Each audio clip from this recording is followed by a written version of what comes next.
Going to go on down, see this Team of Reclamation mirror between Autumn, Burchett, and Paulo Vitor Damo de Rosa. Yeah, I'm excited to commentate this, but I'm excited to learn from this as well. It's a rare treat to watch two players of this caliber square off in such a skill-testing matchup. Yeah, absolutely. Both of these players, just absolute masters of their craft. Autumn playing this deck basically since its inception, even during Oko Standard, and Paulo coming in 10th in last week's Players Tour. I remember back in, I want to say it's Mythic Championship 6 in Richmond, when Oko Thief of Crowns was legal, Veil of Summer was legal. The format looked very different. Autumn was still doing their very best to play Team of Reclamation back then.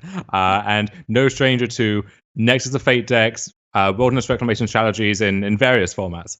Right, just making a deep run, doing honest work with Improbable Alliance. Now has access to Uro, to Shark Typhoon, to these amazing tools the deck has gotten in the last 6 months. Yeah, at this point, Autumn and Wilderness Reclamation are the most probable alliance I can imagine at this stage.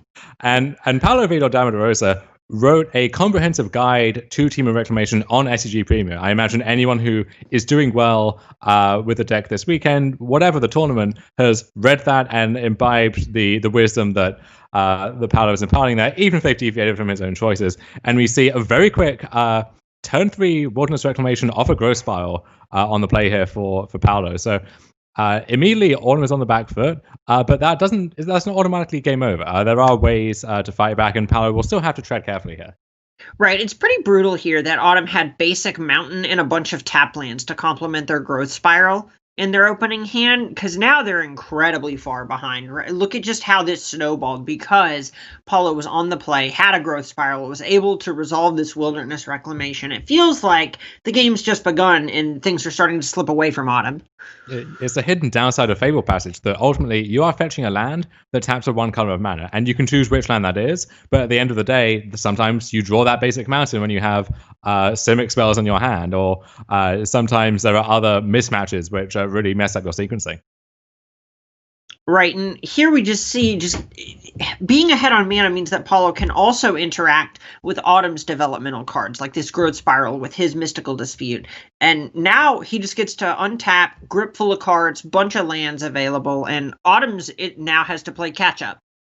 And Paulo has also written about the circumstances in which you should be firing off a Mystical Dispute on that early growth spiral, on that early Uro. And this is one of the circumstances. He smells weakness here. He happily will fire that off. And I think he'll see that was the right call. So Autumn firing back with her own Uro. And Ether Gust here just as a tempo play to buy time. With that Wilderness Reclamation on the battlefield, all that Paulo needs to do is leverage that as much as he can, get cards in his graveyard to escape his Uro, and press the advantage that he clearly has at this point. Right, and we see Autumn tucking that away with the Uro with that Aether Gust, now knowing that they're likely going to have to fire off a Mystical Dispute. Right, and Paulo has the best of both worlds here. He has that game-ending explosion that he can build towards, but he also has 2 copies in the gate in case Autumn tries to fire back with a Reclamation of their own. Autumn doing wild things like, quote-unquote, trying to participate in the game. Doing almost fair things, dare I say. Almost.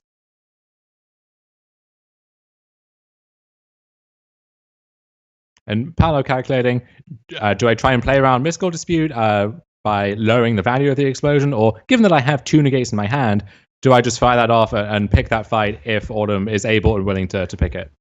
Right, and this looks like a situation where Autumn was fine to just go ahead and try to pick a fight later on. Absolutely, and that was not the best explosion in the world for Paulo, but it didn't really need to be. He can pick and choose a fight over something like this Reclamation, and then untap your play Growth Spiral, escape Uro, and then untap his lands with the Reclamation, hold up the other negate, cycle a Triumph if he needs to. He really has a lot going on, even though he didn't hit the second explosion that would end the game on the spot. Right, and in this particular juncture, we see that he just hit a bunch of cards that also cycle. So if these aren't the cards he wants, they can just turn into other cards. Absolutely. And poor Paulo drawing a mostly dead Scorching Dragonfire is a hard life sometimes, being the world champion, currently on an 8-0 run in the tournament, and showing no signs of slowing down anytime soon. Sometimes only the first 26 things go right in a game. And, being able to power through those situations where you need 27 things to go right is exactly what has gotten Paulo this deep in the tournament. You just have to play tight.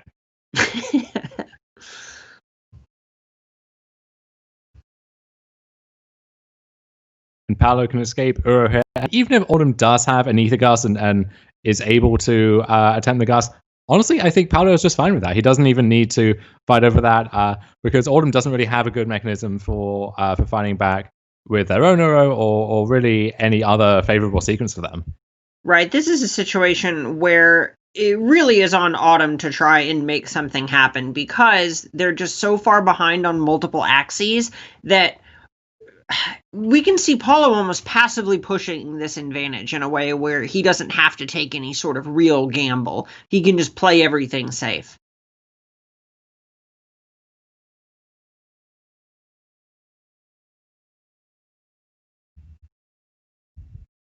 Look at that third copy of Negate that Paulo picked up. And him main decking 3 copies of Negate is a loud message here. Absolutely. I wonder if Arena had a function to reveal your own hand, if Paulo would do that here just to keep it snappy and keep this moving. Oh yeah, just a sign of respect at a certain point.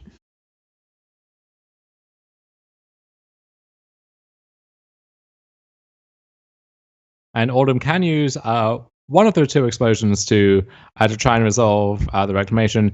That's not going to work. And once that reclamation is countered, I think Autumn will see the running on the wall. Yeah, it would not surprise me if Autumn's just off it at that point. I love the Scorching Dragonfire somehow has found an actual target in that Baby Shark. Wow, Paulo over here going ahead and casting a growth spiral before the other negate just to give that moment of hope.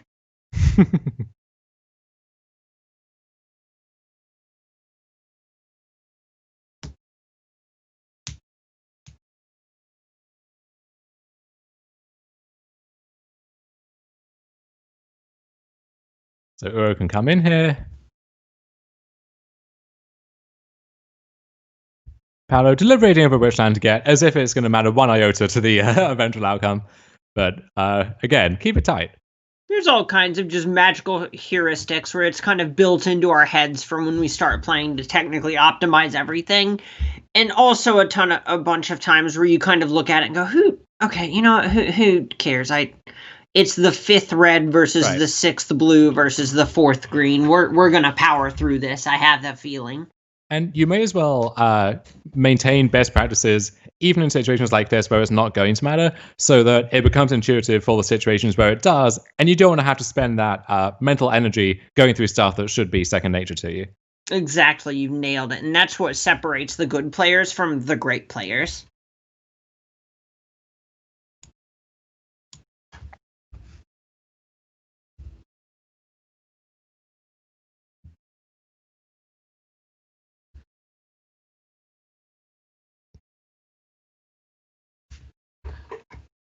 And you see one dynamic that Paulo touched on in his Team of Reclamation guide, which is that Mystical Dispute is often as good as it looks, but it's often subtly quite weak as well, where in game 1, you don't get the discount if you're trying to fight over Wilderness Reclamation. And then once the Reclamation is in play, it's likely that the dispute itself becomes dead. And you have this interesting dynamic that he identified in sideboarding, which I will see before too long, I imagine, where both players tend to have way more cards that have some kind of role in the matchup than they can put in their deck.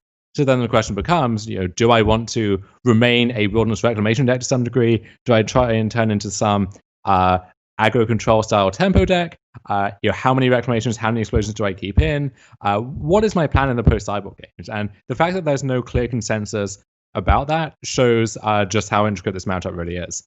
Exactly. It's just a lot of it, and we touched on this a bit earlier when people would insist that they have a good reclamation matchup.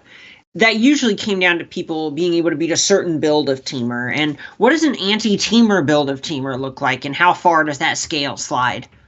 Yeah, and Paulo's view was that you're priced into building your game one deck to acknowledge the mirror.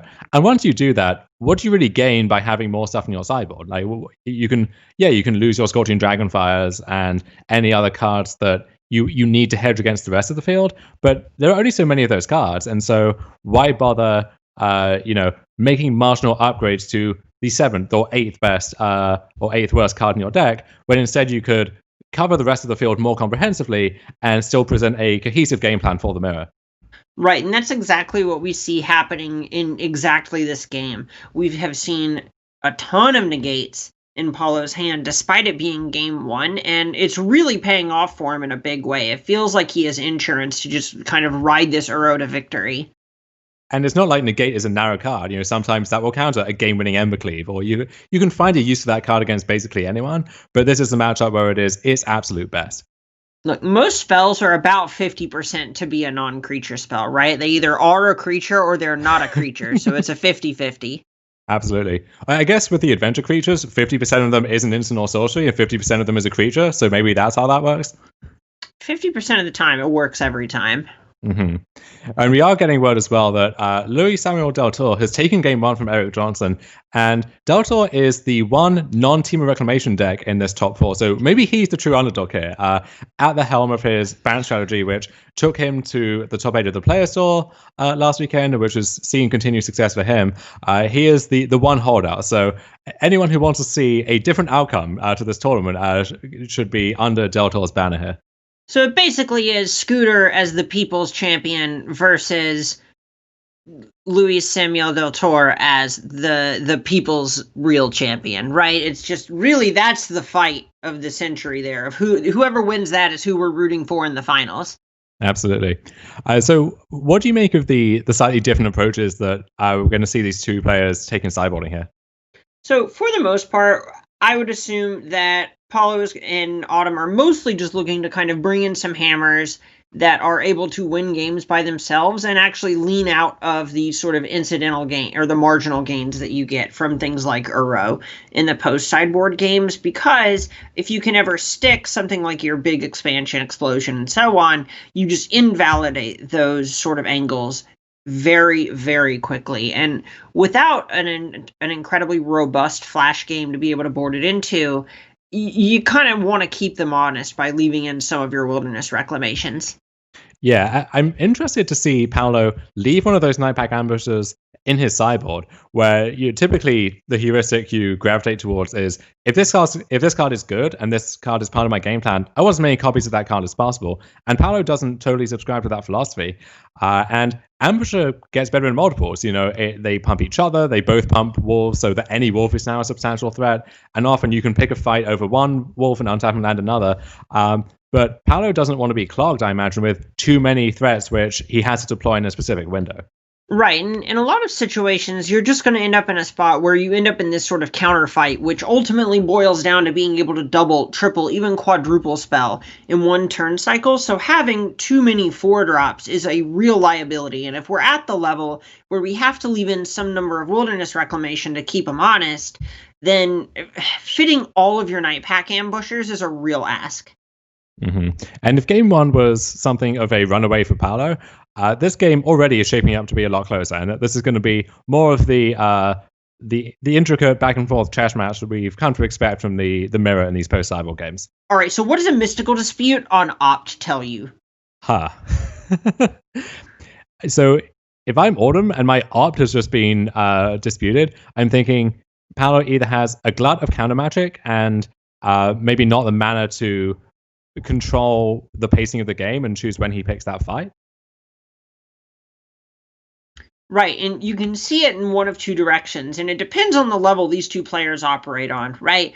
These are both obviously world-class players, and it's going to come down to if you think Paulo truly has a glut of this interaction, or if you think Paulo is going to put Autumn on the level where Autumn would have that read and wants to take advantage of that in spite of the fact that he doesn't actually have that much to do. And that right there is a teachable moment. The fact that Paulo, who we both agree is the best player in the world right now, has been maybe for a long time, snapped off the dispute on that Opt, that should tell you something. And I would definitely recommend going back and watching this match again after its conclusion to figure out and debate and think through exactly what that would be. Right, and the snapping it off in particular is a sort of body language that you can actually create despite not being able to see your opponent here, right? Not thinking about it at all makes it look like, oh, this is obvious. This is how I want to posture, for sure. No question. Yeah, and Paolo and Autumn will both be giving each other a lot of respect. So I don't think there's anything to the degree of, well, I think, I can exploit my opponent by forcing them into some kind of error here. You're giving your opponent enough credit that they will be reading the mostly correct reasoning into your own lines of play, and you'll be choosing whether or not to make that play with that in mind. Exactly. There certainly comes a point where there's almost a level of doing slightly suboptimal play because your opponent will operate on a level where they're trying to figure out why your suboptimal play would be optimal and then create that situation and so on. Absolutely. So if you're Autumn here, would you gust this ambusher on your main phase while Paolo is tapped out, or would you try to pick a fight on Paolo's turn, knowing that you have the second gust, or knowing that you can back it up with a negate or the second gust, and that Paolo wouldn't get the trigger even if you lost the fight? I'm fairly interested in going ahead and firing it off now. The big reason just more or less being that you sort of want to know what your cards are going to do as you cast them. And if Autumn is on the level where they're operating under the assumption that Paulo has a pile of counter magic in his hand, then you got to respect that a little bit. You need to actually compensate for that fact. Mm-hmm.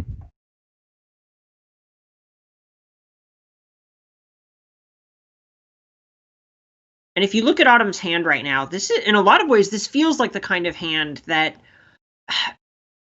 it's not actually doing that much to stand up against this Night Pack Ambusher. And this is the type of hand that it's going to capitalize against.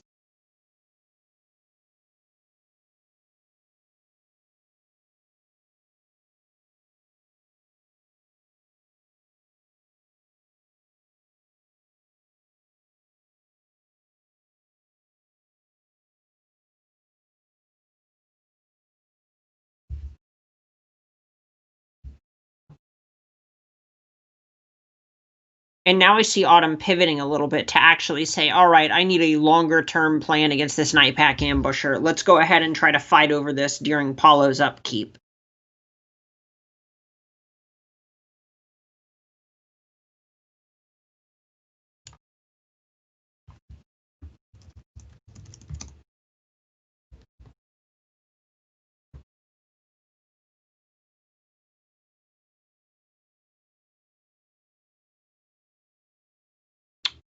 All right, now we have Shark Typhoon for X equals 3 after Autumn serves for 2. So this is actually a way for Paulo to try and interact with what Autumn's doing on the battlefield. This is, however, going to give Autumn a window to actually try and resolve something big, like a Wilderness Reclamation. Unfortunately, it looks like she doesn't quite have anything to really punish here.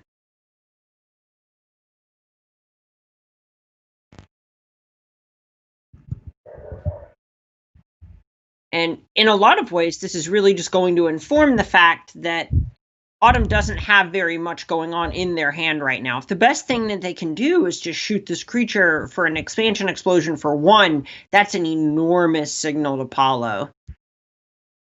And I think Autumn's hand tells us a lot about the dynamics of this matchup, where you see Negate and Mystical Dispute, which are these your premium interactive cards in the matchup. You also see Commence the Endgame, which is a threat that can't be tagged by either of those cards. So there is a kind of inevitability to the way this matchup plays out, where, let's say, Paolo gives Autumn enough time, they can force with that Commence the Endgame to good effect. And picking and choosing how your interactive pieces line up is going to be crucial here. Right. And now, see, Autumn tried to capitalize, go ahead, get that kind of clunky expansion explosion to cycle and answer that token. But now Paulo knows the shields are down and he kind of gets to do something back and resolve 2 Haymaker spells this turn.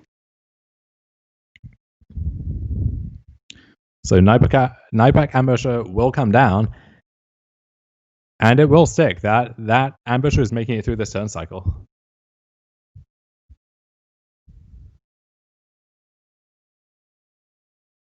God, and this is just a really rough spot for Autumn, no matter how you slice it.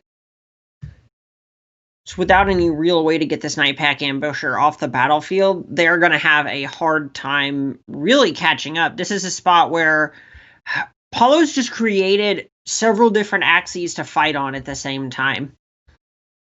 For Paolo, would you respect the threat of something like a Shark Typhoon or commence the endgame, or would you try and get aggressive with the ambush and knowing that if you make Autumn tap out to attempt that trade, then the coast is clear for an explosion?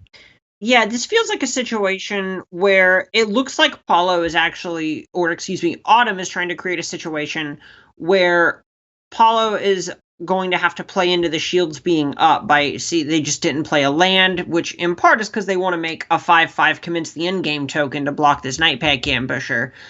But that's them saying that they just don't think they can really fight over an expansion explosion that effectively at this point anyway.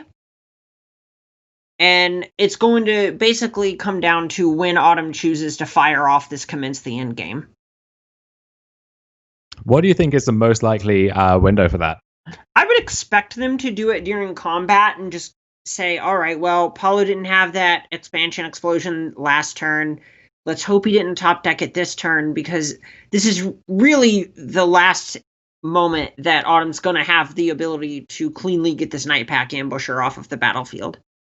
With the information you can piece together about Paolo's hand, if you're Autumn, then if Paolo doesn't have the explosion, and we see Uro, which potentially is another strong backup threat, but if Paolo is just on, let's say, a dead mystical dispute or something, then your position is actually reasonably solid if you do get to ambush this Night Pack. Right, this is certainly a spot where if the hand's a couple of counter spells, maybe an Aether Gust, a land off the top, something to that effect, Autumn may actually just feel like this is a good position for them to end up kind of coming back. As it happens, though, the shields are down, and we're going to see a gigantic explosion here, potentially. And it's rough for Autumn, who just assembled Wilderness Reclamation with Negate and Dispute to force it through. If they got to untap, then this game could be looking very different. Right, and this is a position where, in a lot of ways, it feels like Paulo is just kind of going to get to set up his hand to have whatever he wants in it. Yeah. And this that was highlighting... a lot of lands off that expansion explosion. Oh, geez, yeah. That was a lot of lands. Are we looking at a negate, a Shark Typhoon, and lands? It does look that way, yeah. So do we have a game still? It looks like that we have a game, because look, Autumn ripped an explosion. Oh my god! I asked that before I even saw that. That is a big development. Wow. It's this odd dynamic, though, right? Because if Autumn taps out for a giant explosion, then assuming Paolo drew anything off his own explosion, then you kind of end up trading haymakers back and forth, never leaving up the negates in your own hands. We also are getting word that the Deltor Johnson match is going to a Game 3, so we'll bring you more news on that when that develops. Ooh, speaking of developing news, Eric Johnson forcing a Game 3 against Luis Samuel Del Toro. Really, both of those players fighting to be the people's champion of this tournament. Absolutely, but we need to find out which overdog, if you will, is going to be facing off against them. So yeah, we see Autumn go for the big explosion, and now crossing their fingers physically and metaphorically that Paolo hasn't found that additional explosion of his own. Right, and this is a position where, despite Autumn's explosion not being as big as Paulo's, Autumn's have gone upstairs. Autumn's still at 20, while Paulo is at 8.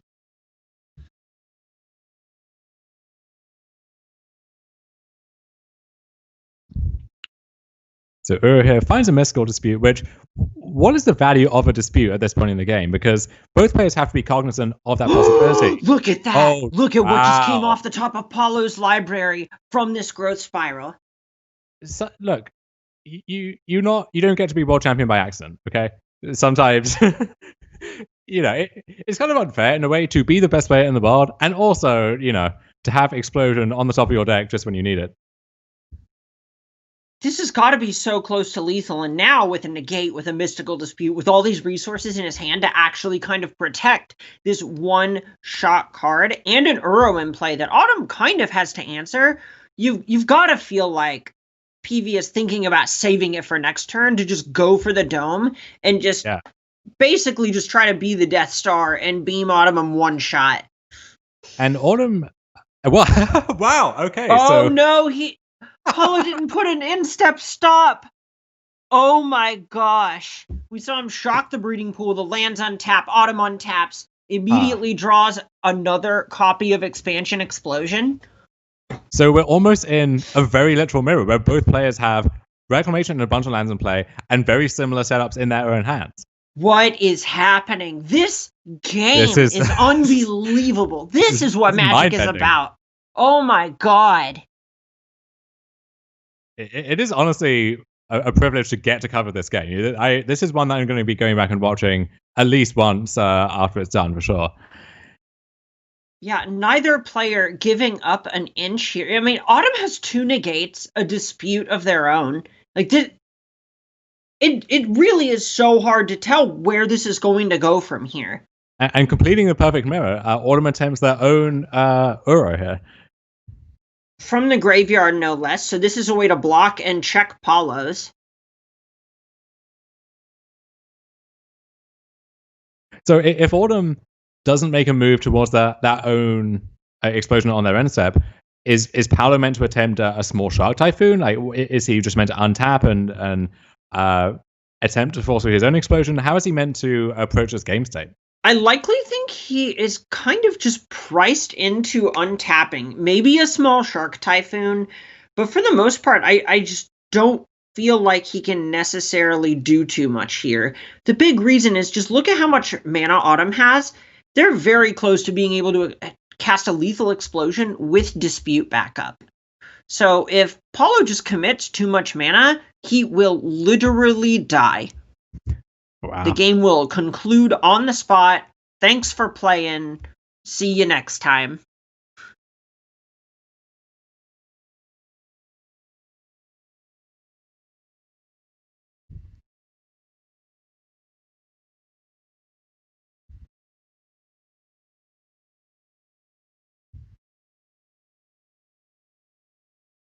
Okay, Ketcher trying being cycled here. Is Autumn looking for more tools to pick this fight with?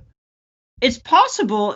It's also just that they're under the assumption that Paulo is never going to make a move that would leave him dead to an expansion explosion. So they're just kind of making the second best play of getting the most out of the mana that they have left floating in their mana pool. There also is a case that by going for a big explosion, you turn Aethergust into a relevant interactive card, which it is insofar as if you want to fight over Reclamation, that can happen in advance. But if you think that you have the tools to win any fight, then you may as well bait the opponent into picking that one so that you can then untap and force through your own explosion. Correct.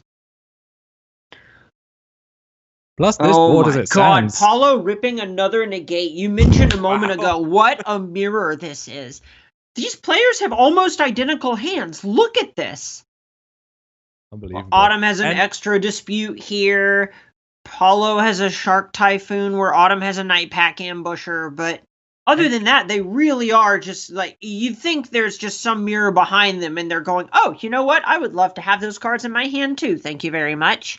And we get to see this. We see all of the counter spells here and how they're all going to line up from each of their own perspectives. They're looking at an opponent with as much mana as you could possibly ask for and a grip full of cards, and you have to work out all the different possible permutations of what they could have, what's eliminated from what they could have based on how they've been playing the last few turns, and then even if they played the game up to this point in a certain way, then if they drew, let's say, another negate or another Aethergust or even another explosion within that one turn window, that could change everything too and render all of that prior information obsolete. Right. It's just how many permutations of the ways that these hands could play out are there? Like, what level do you think these two players on right now? I don't have the gall to even guess. The awkward thing for Paulo is that with Autumn being on such a high life total, it's hard for him to actually get up to a lethal explosion while defending it with all of his relevant cards and playing around dispute. Whereas for Autumn, just getting up to X equals 12 is actually somewhat easier. Well, so we are kind of at a point where cards like Wilderness Reclamation, which we see Paulo getting another copy of and getting to move to the instep with, this is a way to make that happen because now he's actually in range of looking and breaking it up into, say, an X equals 10 and then an X equals 13 later on. Yeah, I guess it's not a given that Paolo has to deal the finishing blow in one shot. If he can win the fight and draw 10 cards in the process, that might be just as good enough. Jeez. Well, how do you feel about a 16-16 shark? That is the Jurassic shark. So I'm going to make the biggest model drifter of all time, and none of my lands are tapped. I'm just playing it for free, like it's Yu-Gi-Oh! Oh yeah, absolutely. This is just really, I'm expecting this card to see print, like just in a normal set, probably an intro deck rare by 2021, probably winter. And you see also how the Nightpack Ambusher that Autumn drew, excellent if you're in the earliest stages of this game and trying to dictate the pace of the game on your own terms. At this point, it is just so thoroughly outclassed by everything else that's going on that it may as well be a dead card. Right. How do you feel about a 4/4 lining up with a 16-16? You can't even kill this shark with an explosion. You would just go for Paulo's face. Funnily enough, there are 2 blast zones in play, and that card can't answer the shark either. It's essentially invulnerable. Well, good news for Autumn. Both of the blast zones are on their side, so they're not going to clear this sailor out of the way. Mm-hmm. And that sailor could be a very relevant game breaker under other circumstances. Here it might be relegated just to chump blocking duty. Honestly, it's drawn a card, it might draw another one, and it's going to gain 16 life? That's a hell of a 1-drop. Yeah, because if Autumn takes the attack for 16, then those disputes suddenly look like dead cards because they are so much worse at fighting over an explosion. Is this the spot where Autumn can actually just fight over a colossal explosion? So they have 21 mana. It costs 16 to attack Paulo. And then they have... So that leaves 2 negates and maybe a dispute. So I guess they lose that fight is the problem. So where are we in the turn cycle now? It's we're currently in Autumn's second main. Autumn's second main phase. Okay, so and awkwardly enough, every time this Uro activates is just 3 more mana that Autumn has to commit to this. There's also a non-zero chance that it becomes a game of milling rather than a game of damage. Interesting. Or that the explosion gets pointed at the shark for 10. Because having 2 more mana does unlock at least one of these mystical disputes. Or an additional mystical dispute, but... I guess if you have your own Uro and you have a sailor, then the sailor can keep furnishing you with cards to the point where you can win a second fight as well. So if the most pressing threat is just dying to a 16-16 flying shark, then get that off the board. And Right, so this is a situation where, awkwardly enough, whoever blinks first loses with the expansion explosions, I think, because expansion also, while it's in hand, that half of it can represent a negate in a counterfight. Right. If you have 2 explosions, the second one isn't necessarily an explosion. It's I'm countering your negate, and my first explosion, which is all I need, is going to win the game. Well, but also in the dynamic where the person who hasn't cast their expansion explosion yet just has 3 negates to your 2 negates. Right. And we see Autumn cycle Shark Typhoon for the minimum size of shark and draw Brazen Burrow, which will get the gigantic shark, the biggest shark I've ever seen and hope to ever see, off the table as well. Ooh, Paulo's scrying a Brazen Borrower up top. And Petty Theft 2 can also target a Wilderness Reclamation if you think that that's going to be better for picking that fight.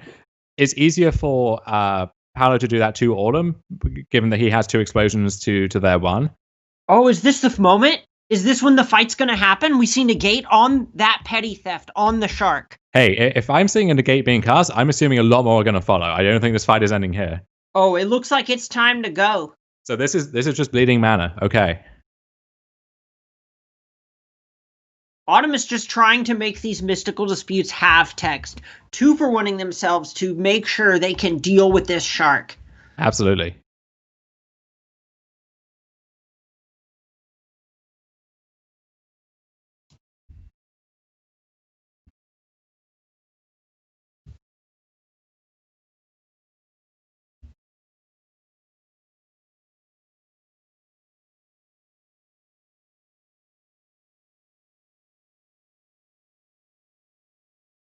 And we can confirm that Del Tor is moving on to the finals against the winner of this match. So we will have Bant versus Team of Reclamation, one of the marquee matchups of the standard format, showcased here in our finals.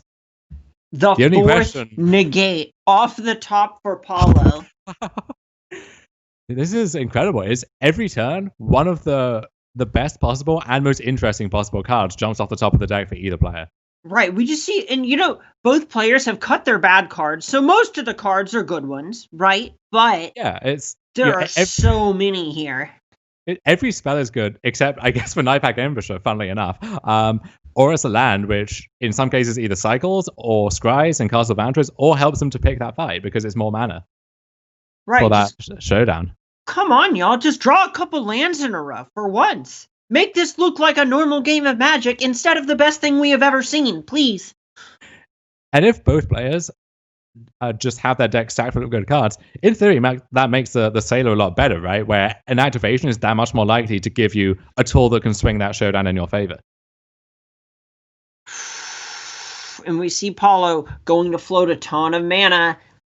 Now, is this he's decided it's time to make the biscuits? Or because this is go time? Does he even have mana to do this for 29 and protect it? Oh, wow, no. No. So much patience. So for Paulo, this could come down to, I can't explosion for lethal, but I can explode to find a Shark Typhoon, make a Shark, and then have to close the game via that route.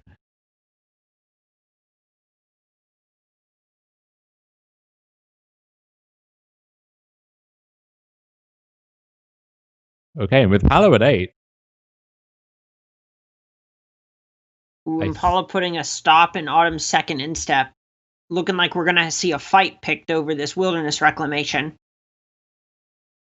You're going to see a nice big stack.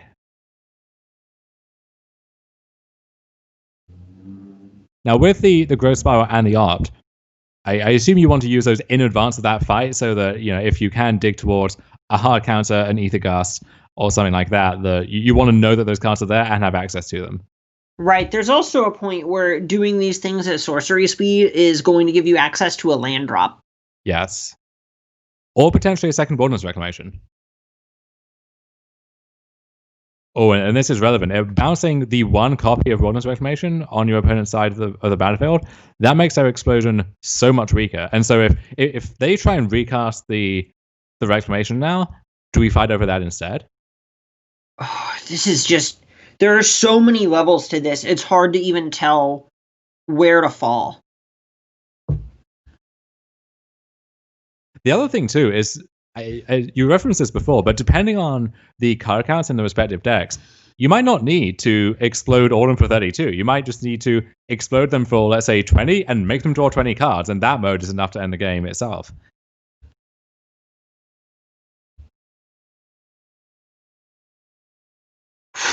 Here we go. It's happening.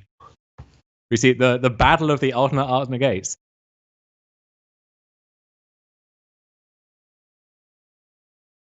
So Reclamation is negated. Negate is negated. The negate that is negating the negate is negated. Say it again. Can we go deeper? Yes, the we negate can. That's negating the negate that's negating the negate is going to negate that's then negating the negate that... I can't do it. I tried. Okay, so is this dispute... No, so there's 4 mana left over on Autumn's side. So this is just a way to bleed some more mana. But that leaves Autumn with 1 mana left over for their own dispute, if that is a relevant factor here. Right, this is, I think, just Paulo trying to burn as many cards out of Autumn's hand as possible, because Autumn could theoretically just pay 3 for this as well. And then Mystical Dispute on the way back, which would force Paulo to use that expansion. Yeah, and if, by the way, if after all of this, Autumn says, all right, I'm going to launch a big explosion at you, that's the game. Paulo doesn't have any defensive tools left.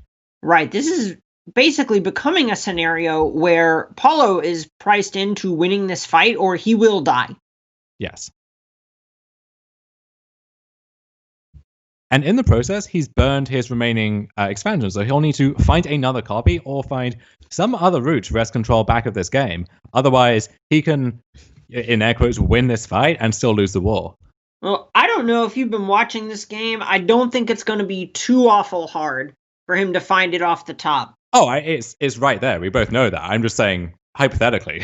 Second card down, off Uro. He does calling also, it this instant. He does also get to scry in his upkeep, so that is 2 additional looks added if that mana difference does not matter.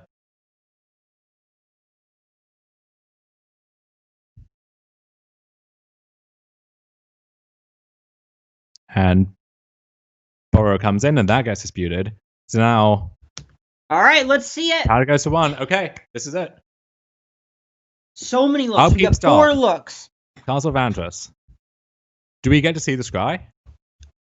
Oh, or do we have to wait in suspense? We are looking at Paulo's side of the battlefield right now as he waits to scry. And so is he doing the math here of does that 5 mana effectively, does that make a difference? In terms of decking Autumn with an explosion? I think he just wants to make sure, give himself that couple minutes, just breathe, do the math. As it stands, he may, because 32 is Autumn's life total, he may just be priced into going ahead, hoping to find it off the top. So this is kind of interesting now too, though, because with the 2 reclamations, that's 3 activations of Castle Vantress. And so with a cantrip from the Shark Typhoon, if there is a relevant card in those sets of cards, like another hard counterspell, for instance, then maybe the game continues? Right, and now, even without cycling the Shark Typhoon, there's still that Uro attack, and Paulo just gets to plan around this Shark Typhoon that he's drawn. Yeah, and any additional instant speed cantrip also unlocks the 2 scries enabled by the Wilderness Reclamation. So this is, okay, both on bottom. Those don't do it. Fabled Passage is literally blank at this point. All basics of Paulo's are on the battlefield. We can cycle that Uro too. And we can escape it if we want to as well. There's more than enough cards in the graveyard at this point. Yes, he is sure. Thank you, though. As a matter of fact, yes, I think I will.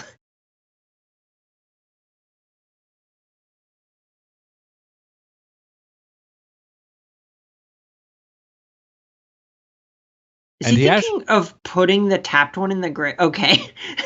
It works out the same either way, right? If you do plan to escape it. Well, I wasn't sure if you get an extra escape. Look, there was a long pause there, is all I'm saying. I mean, look, it's been a long day, and we have had rounds off in between. I dread to think what kind of mental state these 2 players are in at this point. Well, Nightpack Ambusher's a blocker.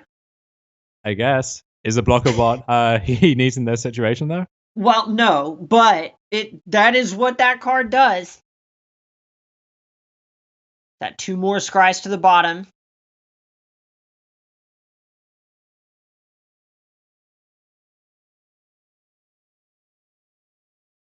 Do we know what the count is of hard counter magic left in the deck?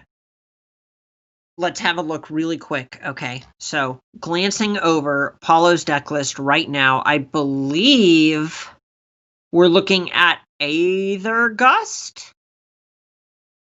Oh, Aether and then negate for Autumn is a clutch draw here too. Oh wow, is that just Paulo did gain a ton of life last turn. Without a Wilderness Reclamation, that explosion is no longer lethal. Paulo has 12 lands in play. Or Autumn has 12 lands in play, sorry. So that's an explosion for 8, potentially, which is not actually enough to get this done here. So, exactly. And there's no Wilderness Reclamation, because the fight was fought and lost over that in the previous turn. Correct, right. So Paulo is not out of this yet. This isn't, his defenses are down, but that doesn't actually matter here. No, this is a position where Autumn would basically need to find a Wilderness Reclamation off the top here. And, you know, they've got a couple of looks at it if Apollo puts the shields down.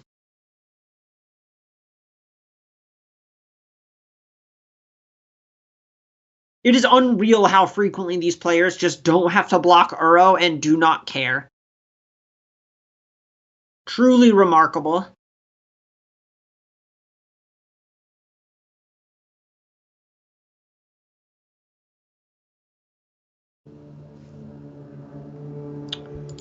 Cantripping for a cantrip, not really what you want to be doing at this phase of the game.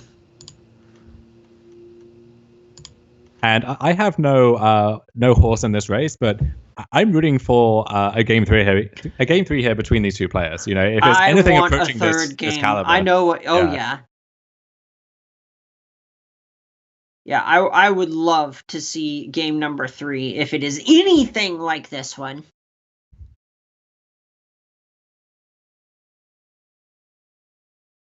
This is a measly 10-10 shark. Am I meant to be impressed by that? Ooh, Aether Gust for Paulo is a way to actually check an explosion here. And Wilderness Reclamation enables another set of scries if we're in the market for that. There's just so much selection here. When you have multiple Wilderness Reclamations, this deck just goes.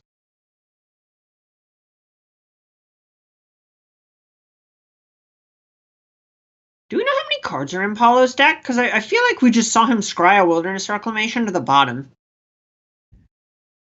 Is there an easy way for us to identify that on the interface? I'm not positive. Also, I'm sure they'll mouse over their graveyard at some point. We'll figure it out.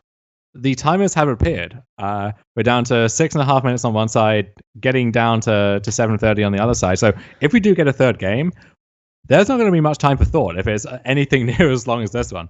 No, I mean, it can't be as long as this one. That's just not... That's out of the question. That's not how math works, so I'm told. Look, I've never been the math part of the duo, so you're going to have to pick up that slack, or, you know... I'm not going to do it. That's all I'm saying.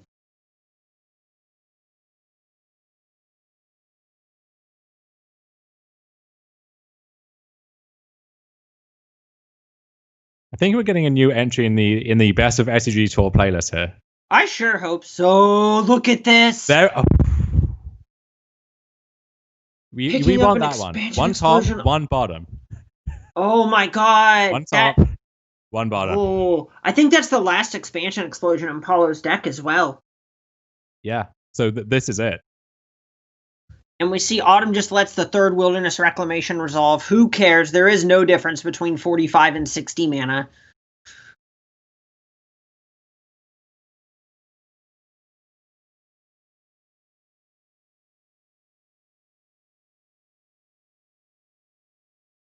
And when this explosion gets negated, assuming it happens now, does Paulo have a way left to win? Well... That's complicated. I assume it involves a large shark typhoon. Right. I mean, we do have a large shark in play currently, but... All right, let's see if he decides that this is enough. There's a not zero chance he just packs them up here. With the clock the way it is, it's hard to say what he thinks his outs are from this point. I believe this is his last expansion explosion in the deck. We see 2 of them in graveyard, one of them about to be countered. I believe he sideboarded the 4th one out. Yeah, you don't want to get flooded on that card. It's something that only comes into play either in these elaborate stack fights or at a point where the game is handled in your favor. But here, he could really use that 4th copy in his deck.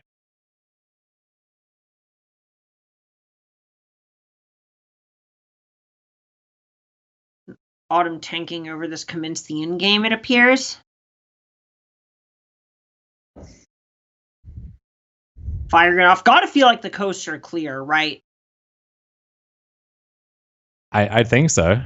If there was another expansion explosion in Paulo's hand, he could have just used it to counter the first expansion, or to force through the first expansion through that negate for way less mana.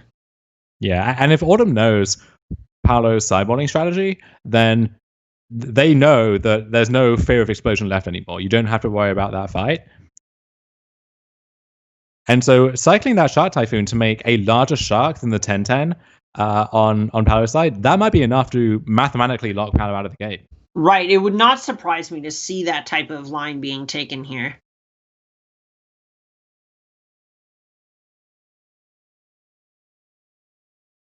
Ooh, so Autumn only has 11 cards in library to Paolo's 18.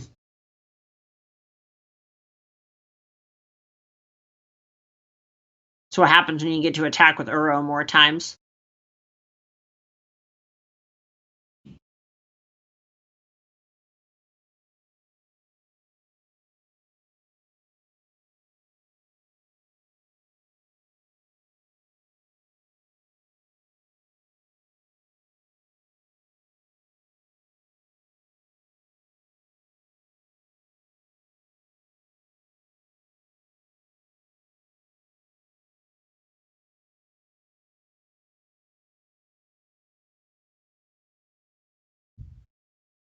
Okay, there's Reclamation.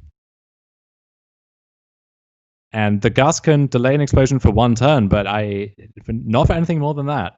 Right, and it looks like we see Paolo putting a stop on Autumn's second main phase, which makes me think that this Aether Gust is going to happen now, which Autumn can then Uro to just find it again.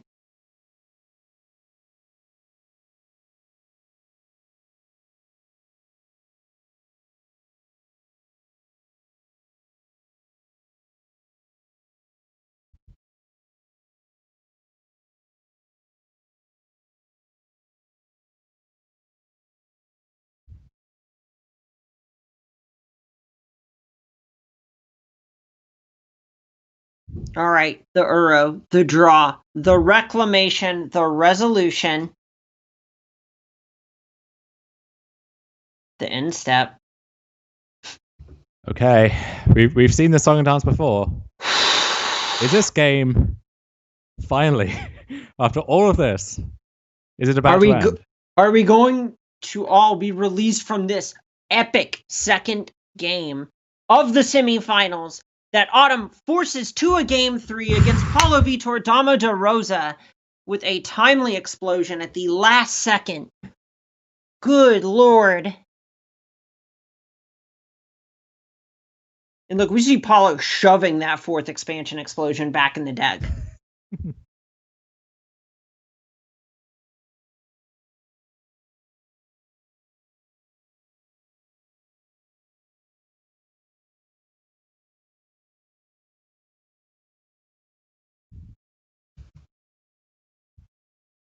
Anything, as we get a quick survey of these post-cyber configurations, anything that's worth noting either in general or in light of how that game played out? So looking at Autumn's list, they only have one Night Pack Ambusher in their 75. So this could actually be tough for them to close out in 5 minutes.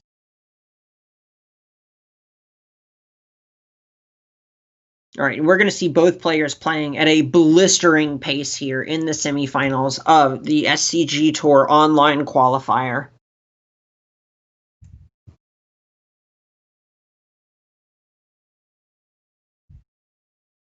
Both these players have locked up $500 for top fouring, but they are playing for an additional $300 if they make the finals, and if they win, they are going to double the amount of money that they have already won. And we know we will be seeing both of these players back for our Season 1 Championship, where hopefully we get a rematch that can even be a pale imitation of this. Right, and it's so easy to become involved in these. There are online challenges all throughout the week. You can play against the best of the best. And these players, they've already punched their tickets. So, you don't even necessarily have to go through these people to get to that SCG Tour Online Championship.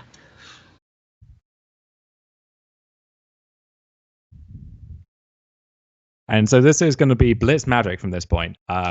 Both players moving at as fast a pace as they can, taking very aggressive lines to try and close this game out before their clocks expire. And this is part of the equation that they signed up for here, where we get such an epic Game 2 because it went so long and was so involved, so many decisions. And so that leaves both players with very little time to make those tough decisions here in Game 3. Call this the shift enter.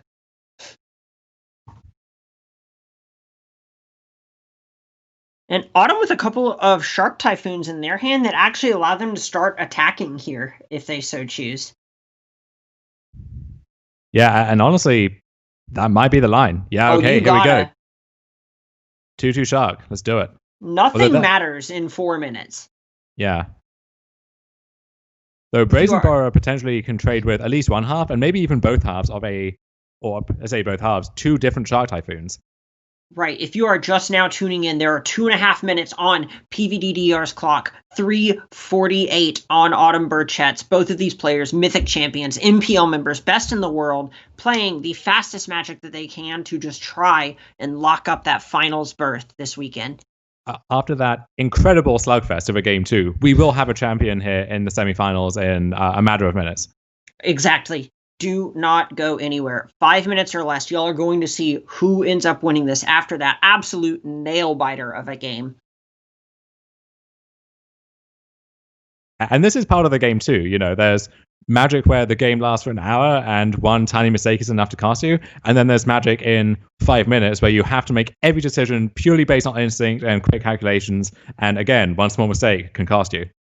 Right. And, look at this. Paulo sticking Uro, Titan of Nature's Wrath, on the battlefield. This is exactly what he needs to happen to be able to win these quick games. Like, all right, Autumn, I got an Uro. What you got? Yep. I hope it's something better than this for your sake.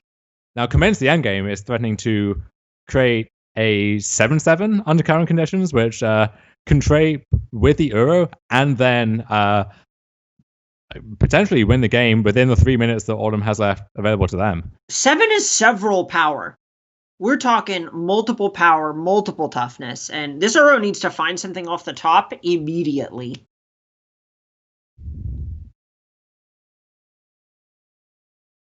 Autumn double, triple checking that they want to commence here, that they don't just want to chump block this Uro.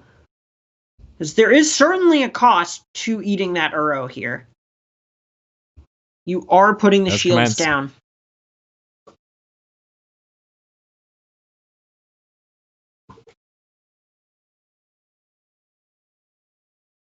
Good combat for Autumn. Dust settles. Only that 7/7 remains.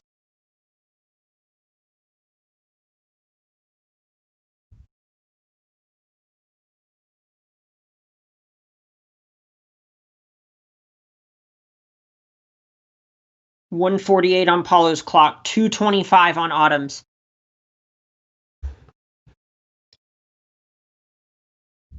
And this is StarCraft Magic now. What's your APM like? Well, Autumn's first action of the turn, putting Uro into the graveyard, another land onto the battlefield, shoving with this token, and they've drawn another Shark Typhoon.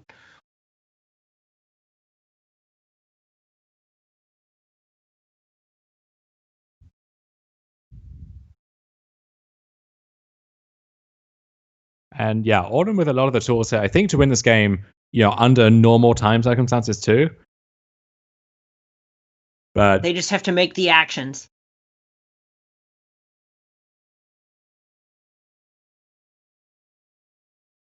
Ooh, how do you feel about a commence the end game off the top? Oh, the end game commenced minutes ago. We're long past that. I think the concept of an end game loses all meaning when you have a minute and a half left to end the game in. Game 2, the Infinity War. Game 3, the end game.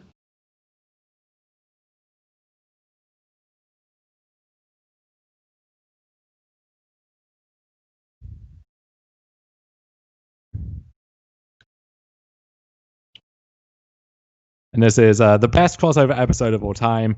Uro, Titan of Nature's Wrath, one of the best cards in Standard, if not the best, and a zombie token that's somehow bigger than it.